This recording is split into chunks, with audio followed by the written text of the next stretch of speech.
12 ঘন্টা ডিউটি করার পরে ওভারটাইম সুখের আশায়, কিন্তু আজ পর্যন্ত কেউ বলতে পারবে না আই এম হ্যাপি, আমি সুখী।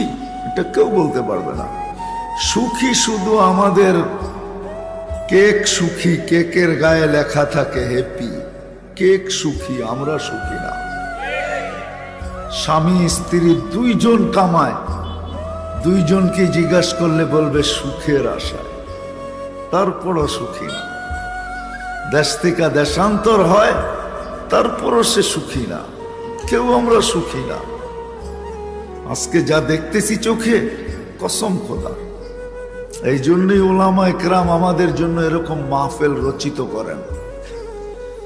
বিভিন্ন উলামা ইকরাম আসে, বিভিন্ন ভাবে বুঝাইতে চেষ্টা করে।